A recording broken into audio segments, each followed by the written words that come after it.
প্রিয় দর্শক, আসসালামু আলাইকুম। প্রথম স্ত্রীর সম্পত্তির ভাগ দ্বিতীয় স্ত্রী পাবে কিনা, অথবা এরকম হতে পারে কোনো একজন ব্যক্তির একটা স্ত্রী আছে বা ছিল, মৃত্যুবরণ করার পর আর একটা বিবাহ করেছে। ওই যে দ্বিতীয় স্ত্রী ওই সতীনের ভাগ পাবে কিনা বা সতীনের সম্পত্তি অংশ পাবে কিনা, বিষয়টা নিয়ে আমাকে একজন প্রশ্ন করেছে।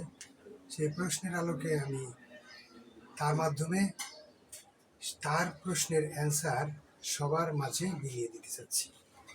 প্রশ্ন করেছে, দ্বিতীয় স্ত্রী কি প্রথম স্ত্রীর সম্পত্তি দাবি করতে পারে? 1 নম্বর। 2 নম্বর প্রশ্ন, আমার বাবা জীবিত থাকলে আমার মায়ের কতটুকু সে পেত? আরেকটা হলো 3 নম্বর, যদি এরকমই হয় যে আমার প্রথম যে সৎমা আছে ওনার সম্পত্তির ভাগ দ্বিতীয় যে মা উনি পাবে, কতটুকু পাবে? বিষয়টা নিয়ে কথা বলবো। আমি অ্যাডভোকেট আতিয়া শিকদার, ঢাকা জজকোর্টে নিয়মিত আইন প্র্যাকটিস করি। অ্যাকচুয়ালি কোনো ব্যক্তির নাম আমি দিয়েছি আবুল, অথবা যে কোনো একটা নাম হতে পারে। সে জীবিত থাকা অবস্থায় একটা সংসার করে, 2টা স্ত্রী থাকে। প্রথম স্ত্রী মৃত্যুবরণ করে। প্রথম স্ত্রীর অড়াল সম্পত্তি ছিল। সেই সম্পত্তি পরবর্তীতে দেখা গেল মৃত্যুবরণ করার পরে সে আর একটা বিবাহ করে, অথবা তার 2টাই স্ত্রী ছিল। 2টিই অপশন হতে পারে, আমি 2টাই বলে দেবো। তখন এই স্ত্রী মৃত্যুবরণ করার পরে যদি তার 2টি স্ত্রী থাকে, তাহলে সেই স্ত্রী মৃত্যুবরণ করার পর রেখে গেল কাকে?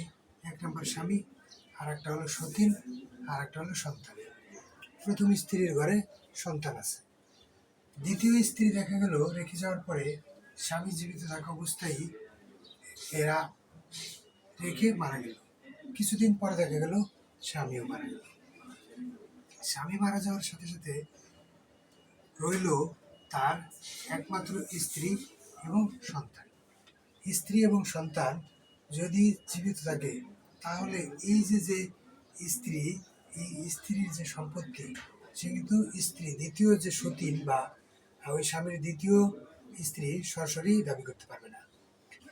তাকে দাবি করতে হলে অবশ্যই স্বামীর মাধ্যমে দাবি করতে হবে, বা সে সম্পত্তি পাবে স্বামীর মাধ্যমে পাবে।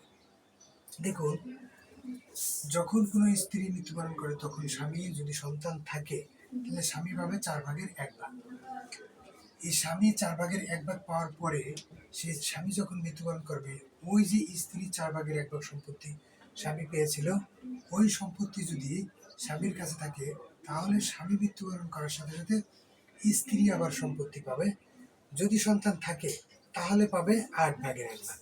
অর্থাৎ এখানে স্ত্রী বা এই স্ত্রীর সতীন কিন্তু স্বামীর সম্পত্তি থেকে পাচ্ছে 8/1। এই স্ত্রীর সম্পত্তি থেকে না, এই স্ত্রীর সম্পত্তি থেকে পাচ্ছে স্বামী, স্বামীর সম্পত্তি থেকে পাচ্ছে দ্বিতীয় স্ত্রী। যেহেতু সন্তান আছে সেহেতু 8/1। যদি সন্তান না থাকতো তাহলে পাইতো 4/1। সম্পত্তি সন্তান যে কোনো একজনের হলেই হবে, সেটা হতে পারে প্রথম স্ত্রী অথবা দ্বিতীয় স্ত্রী। যে কোনো স্ত্রী যদি সন্তান থাকে, তাহলে সেই সন্তান আছে বলে গণ্য হবে এবং তারা উক্তভাবে সম্পত্তি পাবে। প্রথম স্ত্রীর সম্পত্তি থেকে সরাসরি দ্বিতীয় স্ত্রী দাবি করতে পারে না। এটি প্রতিনিধিত্বের মাধ্যমে বা ওই স্বামীর মাধ্যম হয়ে তারপরে সে সম্পত্তি পাবে। যদি প্রথম স্ত্রী সরাসরি ওই সম্পত্তিতে দাবি করে, তাহলে কিন্তু ওইটা গ্রান্ট হবে না, স্বামীর মাধ্যমে সে প্রাপ্য।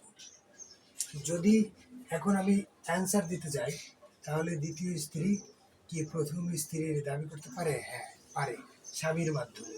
স্বামী যতটুকু পাবে সেই হিসেবে সে দাবি করতে পারে বা সম্পত্তির অধিকারী হবে। আমার বাবা জীবিত থাকলে আমার মায়ের কতটুকু পেত? যদি কোনো স্ত্রী মৃত্যুবরণ করে, স্বামী জীবিত থাকে, তাহলে সন্তান থাকলে পাবে 4/1। সন্তান থাকলে, যদি স্বামী স্ত্রীর সম্পত্তিতে সন্তান যদি থাকে তাহলে 4/1। যদি সন্তান না থাকে তাহলে অর্ধেক অংশ স্বামী পাবে। আর 3 নম্বর প্রশ্ন, যদি হয় দ্বিতীয় স্ত্রী ওয়ারিশ হয়, তাহলে কতটুকু পাবে? ওই যে বলে দিচ্ছি, দ্বিতীয় স্ত্রী স্বামীর যদি সন্তান থাকে তাহলে পাবে 8/1, যদি সন্তান না থাকে 4/1। বিষয়টা নিয়ে যদি কোনো গণ্ডগোল থাকে আমাকে বলতে পারেন, আমি জানানোর চেষ্টা করবো। সবাইকে ধন্যবাদ। আসসালামু আলাইকুম।